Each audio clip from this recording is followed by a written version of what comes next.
Well, I wish to thank you for joining me again on our little adventure about learning about meditation.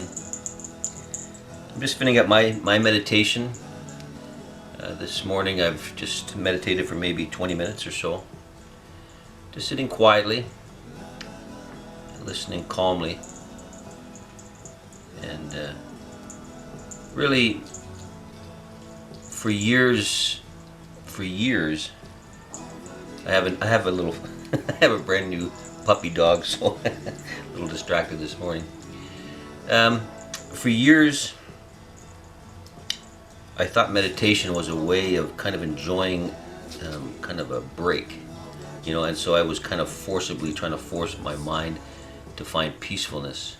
And it comes like almost like a hypnotic way. Sometimes through these meditative stories, that sort of thing, and they are very enjoyable. They're very helpful for changing many things. But I think when I really got fascinated with meditation was when I began to not be as fascinated with the peacefulness, but I began fascinated with why I wasn't peaceful. So I began to realize that the peaceful state always existed, but it was being clouded by my conflicts in a way. And so instead of trying to find peace, I realized that peace was there, but it was being disturbed. And that's why, I recommend through my videos to one by one go back and look at these things that are disturbing us in our meditation.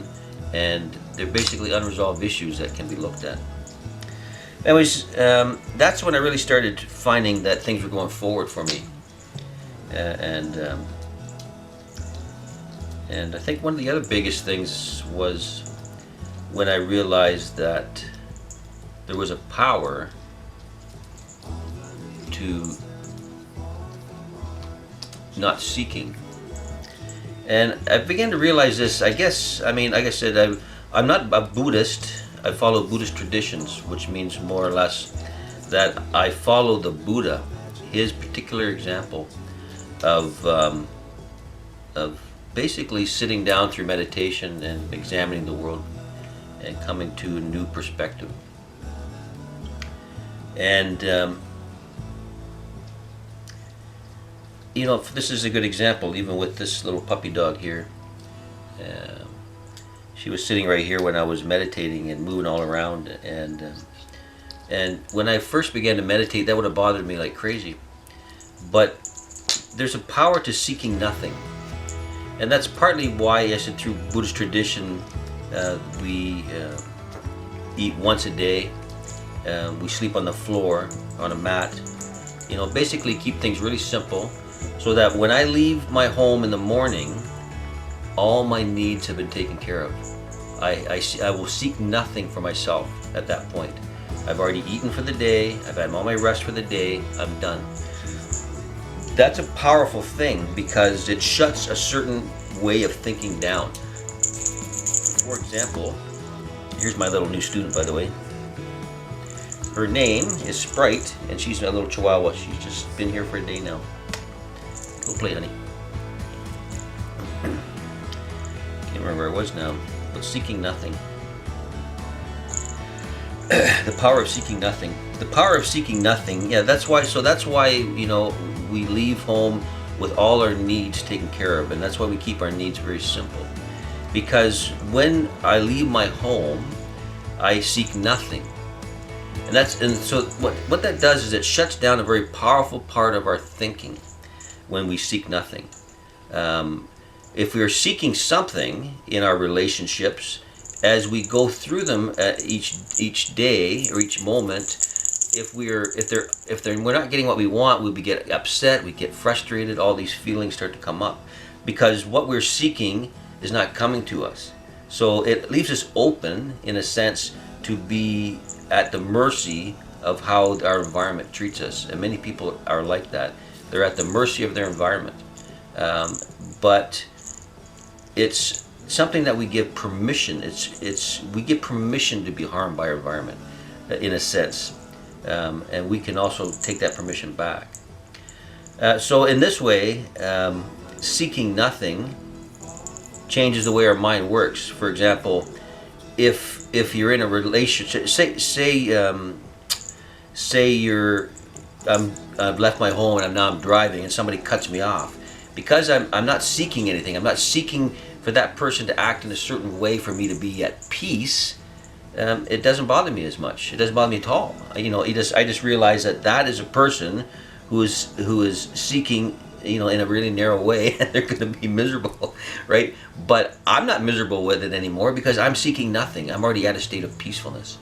And so this changes everything. When every interaction we have is interacted from a position of seeking nothing, we are impervious to whatever is happening. And what happens is we always stay in a good, calm, peaceful mood. And that's how a person moves ahead. The reason why we are so difficult to deal with before we learn these types of things about seeking nothing is because we're trying to get ahead, but instead we're miserable. And because we're miserable, nobody's coming to the party. They're not really working out for us because we're miserable, and it holds us back. But if you seek nothing from a relationship, say your job, you took the job, you get your paycheck, now you're going to seek nothing. You're simply going to be there to help people. Let me tell you, if you keep that attitude up of seeking nothing but are there to help people, you won't have to ask for a raise. You'll be the first person on the list because you seek nothing. You seek to help others with the energy instead of seeking to help yourself with that energy. And really, isn't that what a job is for? They're hiring somebody to help them, right? But in life we get that way. We're so busy seeking for ourselves that we end up harming ourselves because we're miserable. We are pushed aside because we can't be worked with. We can't be dealt with. We're always negative. We always are. We're emotional. We're always imbalanced in a way. We're bipolar or whatever's going on. It's because we are seeking and we're not getting those things. Let it go. Seek nothing. Form peacefulness. Be happy and watch the garden grow. That's how it's done. And that's something we learn through meditation.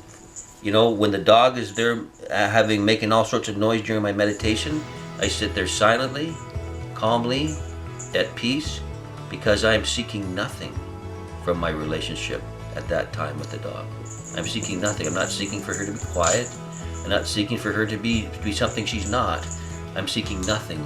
And by doing that, I'm allowing her to be a dog, and I'm still allowing myself to meditate in a way that I am meditating in a perfectly peaceful way and not being disturbed. And that's the kind of lesson that we can take outside so that we're not disturbed by anything, really. Anyways, that's pretty long. Sorry I got a little long-winded again. But enjoy your day, and we'll see you tomorrow. Thanks again, eh?